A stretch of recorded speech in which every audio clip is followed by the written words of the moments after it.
Hello students, this video lecture is related with the interconversion of glycogen and glucose. This is part 2 video.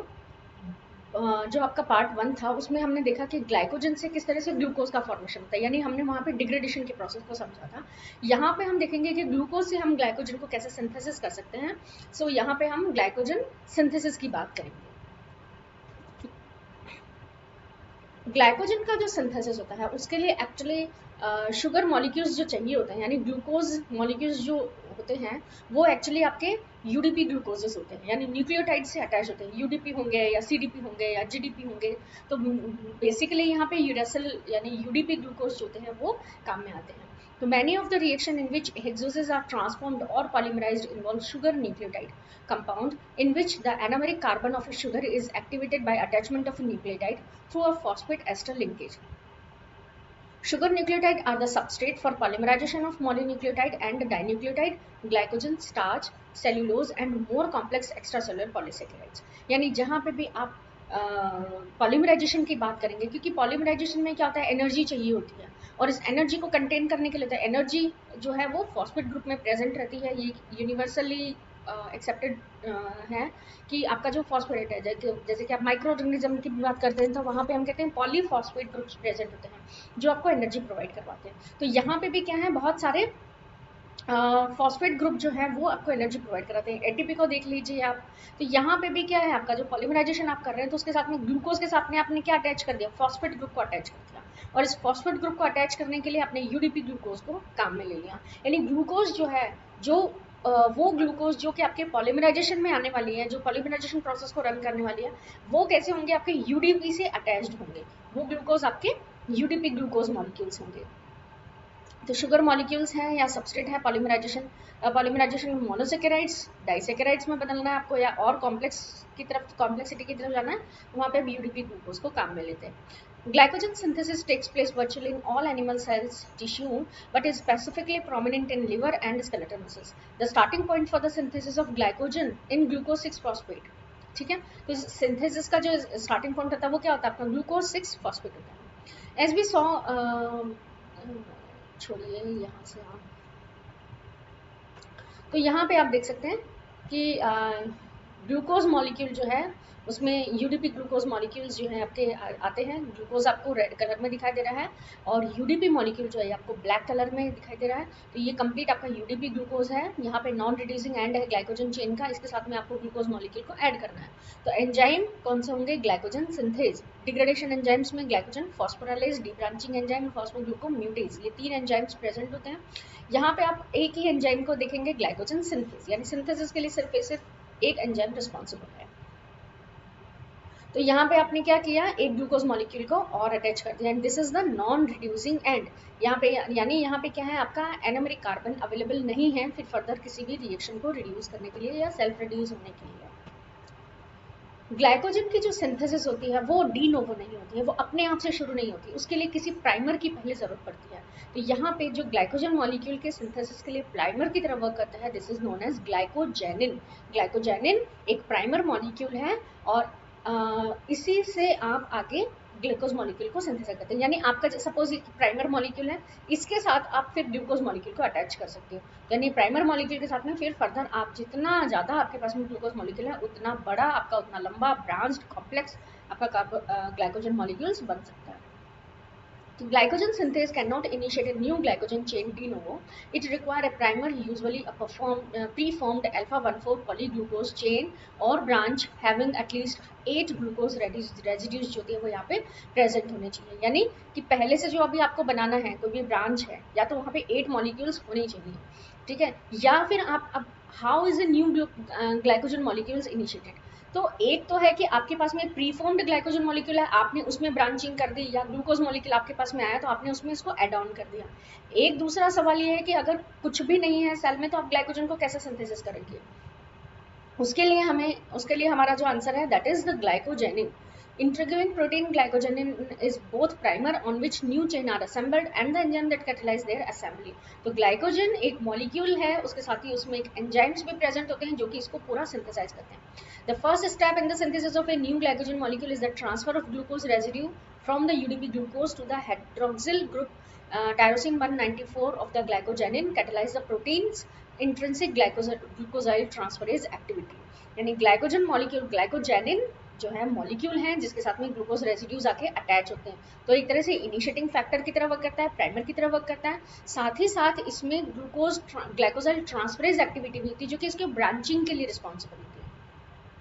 ठीक है, तो glycogen molecules में आप इसमें glycogen molecules का जो 194 टायरोसिन, इसका मतलब क्या है, टायरोसिन जो अमाइनो एसिड्स है ये आपके ग्लाइकोजन की 194 अमाइनो एसिड्स पर प्रेजेंट होता है। ठीक है, 194 पोजीशन पे प्रेजेंट होता है ये अमाइनो एसिड। ग्लाइकोजेनिन क्या है, इज अ प्रोटीन। प्रोटीन क्या होते हैं, अमाइनो एसिड्स के पॉलीमराइजेशन से बनते हैं। तो 194 अमाइनो एसिड जो पोजीशन होती है उस पर आपके टायरोसिन अमाइनो एसिड प्रेजेंट होता है, वहां पे जाके आपके ग्लूकोज मॉलिक्यूल्स अटैच होते हैं। Nascent chain is extended by the sequential addition of 7 or more glucose residue each derived from the UDP glucose। जो भी ग्लूकोज आएगा वो कैसा होगा, UDP ग्लूकोज होगा। तो एक तरह से क्या होता है, अगर आपकी सेल में ग्लूकोज के कितने वेरिएशंस आपने अभी तक पढ़े हैं, ग्लूकोज फॉस्फेट के फॉर्म में प्रेजेंट हो सकता है, ग्लूकोज सिंगल फॉर्म में प्रेजेंट हो सकता है, ग्लूकोज यूडीपी के फॉर्म में प्रेजेंट हो सकता है। तीनों के अलग अलग फंक्शंस हैं। यूडीपी अगर आपका, ये हम लिवर की बात कर रहे हैं, यूडीपी अगर आप ग्लूकोज अगर आपका 1 फॉस्फेट से रिलेटेड है तो आप क्या समझते हैं, ग्लूकोज 6 फॉस्फेट है या ग्लूकोज 1 फॉस्फेट है, इनका क्या रोल हो सकता है। ग्लूकोज 6 फॉस्फेट जो होता है ये बहुत सारी प्रोसेसेस में जा सकता है। ठीक है, एचएमपी में जा सकता है, आपके ग्लाइकोलिसिस प्रोसेस में जा सकता है, इसके अलावा भी और इसके फेट होते हैं। आपके पास में अगर यूडीपी ग्लूकोज है तो आप इसको स्पेसिफिकली ग्लाइकोजन सिंथेसिस के लिए रख सकते हैं, और ग्लूकोज अगर सिंगल है तो ये आपका कैसे जाएगा आगे, ब्लड ग्लूकोज लेवल को सपोर्ट कर सकते हैं। जैसे अगर यूडीपी ग्लूकोज प्रेजेंट है that means it is destined only for the glycogen synthesis. Glucose 6 phosphate है, इसके मल्टीपल फेट्स हो सकते हैं। तो इस तरह से क्या होता है, एक पूल बन जाता है जो कि स्पेसिफिकली ग्लाइकोजन सिंथेसिस के लिए रिस्पॉन्सिबल होता है। Glycogenin remain buried within the particle covalently attached to the single releasing end of the glycogen molecule.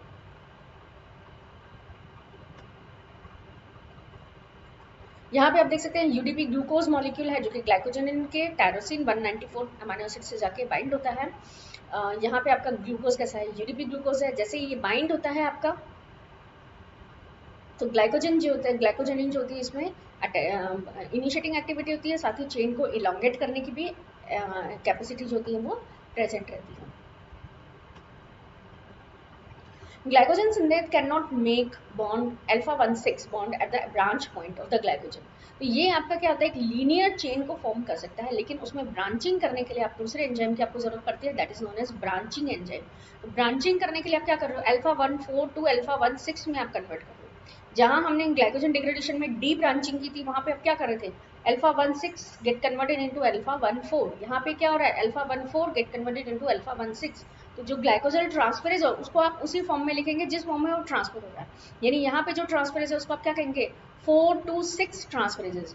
वहां पे आपने जो डी ब्रांचिंग एंजाइम की बात की थी वहां पे आपने क्या कहेंगे उसको, 4 to 6 transferase enzymes. Glycogen branching enzyme catalyze the transfer of a terminal fragment 6 to 7 glucose residue from the non-reducing end of a glycogen branch having at least 11 residues of the LC6 hydroxyl group of a glucose residue at a more interior position of the same or another glycogen chain, thus creating a new branch। तो आप क्या करेंगे, यहाँ पे terminally जो हैं 6 to 7 glucose molecules होने चाहिए। इसको आप ऐड कहाँ कर सकते हो, जहाँ पे ऑलरेडी 11 रेजिड्यूज प्रेजेंट हो, यानी ब्रांच में आपके पास 6 to 7 ब्रांचिंग ग्लूकोज मॉलिक्यूल्स होने चाहिए, और जिस चेन में आप उसको अटैच कर रहे हो वहाँ पे कम से कम 11 रेजिड्यूज ग्लूकोज के प्रेजेंट होने चाहिए। Further glucose residue may be added to a new branch of the glycogen synthesis. Biological effect of the branching is to make the glycogen molecule more soluble and increase the number of non-reducing ends. This increase the number of sites accessible to the glycogen phosphorylase and glycogen synthase, both of which act only in the non-reducing ends. तो actually आप branching करके क्या कर रहे हो, जितनी आप ज़्यादा ब्रांचिंग करते हो उतना ज़्यादा आप उसको एसेसिबल बना रहे हो सिंथेसिस के लिए भी और डिग्रेडेशन के लिए भी, क्योंकि जो भी सिंथेसाइजिंग एंजाइम्स हैं या जो डिग्रेडेजिंग एंजाइम्स हैं वो कहाँ पे वर्क करते हैं, आपके रिड्यूसिंग एंड्स पे वर्क करते हैं। तो जितने ज़्यादा आप ब्रांचिंग करोगे उतने ज़्यादा रिड्यूसिंग एंड्स क्रिएट कर रहे हो, उतने ज़्यादा उसको एसेसिबल बना रहे हो सिंथेसिस के लिए भी और डिग्रेडेशन के लिए भी।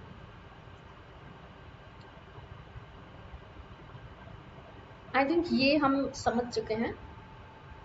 ये एक स्लाइड है जिसको मैंने लगाया है, इसमें अटैच किया है, ये आप बहुत ब्यूटीफुली एक्सटेंड बता सकती है सिंथेसिस।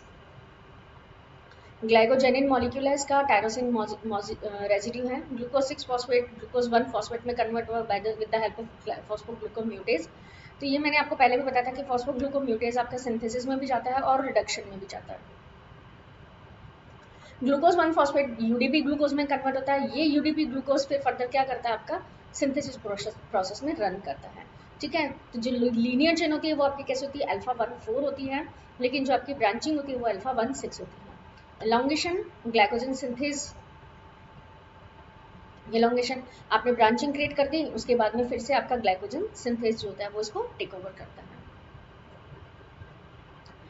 ये एक दूसरी स्लाइड है जिसमें हम लिवर और मसल का जो रोल होता है इसको हम देख सकते हैं। यहाँ पे लिवर में आप देखिए glycogen phosphorylase and glycogen synthase दोनों एंजाइम्स प्रेजेंट है, मसल्स में भी glycogen phosphorylase and glycogen synthase enzyme present है। लेकिन मसल्स में क्या हो रहा है, ग्लूकोज ग्लाइकोजन से जो ग्लूकोज 1 फॉस्फेट बनता है ये फर्दर ग्लूकोज 6 फॉस्फेट में कन्वर्ट होता है और एनर्जी प्रोवाइड करवाने में हेल्प करता है, यानी आपके एनर्जी के लिए होता है जब भी आपका एरोबिक या एनारोबिक एक्टिविटीज चल रही होती हैं। लेकिन ग्लाइकोजन फॉस्फोराइलेज को एक्टिवेट करने के लिए कैल्शियम एंड्स प्रेजेंट होते हैं, ग्लूकोज 6 फॉस्फेट और एटीपी। ठीक है, तो ये सभी जो फैक्टर्स हैं ये आपके इसमें इसको ग्लाइकोजन फॉस्फोराइलेज को किसी तरह से अफेक्ट करते हैं। लाइक कैल्शियम अगर ज़्यादा है तो वो ग्लाइकोजन फॉस्फोराइलेज को एक्टिवेट करेगा। एक्टिवेशन से क्या होता है, ग्लाइकोजन फॉस्फोराइलेज अगर एक्टिवेट हो गया तो डिग्रेडेशन प्रोसेस होता है और एनर्जी जो होती है आपकी ग्लाइकोलिसिस रन करेगा और एनर्जी प्रोड्यूस होगी।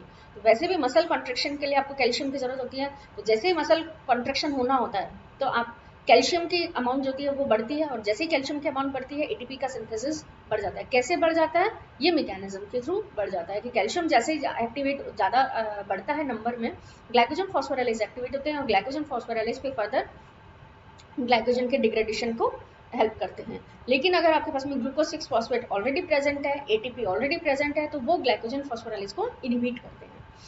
लिवर जो होता है यहाँ पे ग्लाइकोजन फॉस्फोराइलेज और ग्लाइकोजन सिंथेज, इस यहाँ पे अगर ग्लूकोज ब्लड में पहले से अमाउंट में ज़्यादा प्रेजेंट है, ग्लूकोज 6 फॉस्फेट अगर पहले से है और एटीपी अगर पहले से है, तो वो ग्लाइकोजन फॉस्फोराइलेज को इनहिबिट करेंगे और इनहिबिशन की वजह से क्या होगा, आपका ग्लाइकोजन का डिग्रेडेशन नहीं होगा, ग्लाइकोजन हमेशा ग्लाइकोजन की फॉर्म्स में ही प्रेजेंट रहेगा।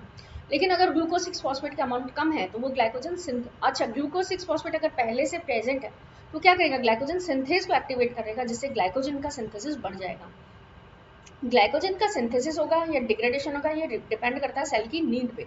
अगर कुछ फैक्टर्स जो ग्लाइकोजन डिग्रेडेशन को इनहिबिट कर रहे हैं, दैट मीन्स वो फैक्टर्स ग्लाइकोजन सिंथेसिस को एक्टिवेट कर रहे हैं। दोनों बातों में अंतर है। कई बार ऐसा होता है कि आप ग्लाइकोजन सिंथेसिस को डिग्रेड कर रहे हो लेकिन आप उसकी एक्टिविटी को प्रमोट नहीं कर रहे हो। ठीक है, कुछ प्रोसेस ऐसे होते हैं जिसमें आप किसी एक प्रोसेस को इनहिबिट कर रहे हो, दैट मीन्स आप दूसरे प्रोसेस को प्रमोट कर रहे हो। दोनों फैक्टर्स में अलग हैं। ग्लाइकोजन सिंथेसिस या ग्लाइकोजन की जो मेटाबॉलिज्म है उसमें क्या केस है कि वो फैक्टर्स जो ग्लाइकोजन फॉस्फोराइलेज को इनहिबिट कर रहे हैं वही फैक्टर आपके ग्लाइकोजन सिंथेसिस को प्रमोट कर रहे हैं। ठीक है, तो this is brief about the regulation of glycogen synthesis. ये वाली हमने ग्लाइकोजन जो डिग्रेडेशन के प्रोसेस था वहाँ पे भी हमने इस स्लाइड को देखा था।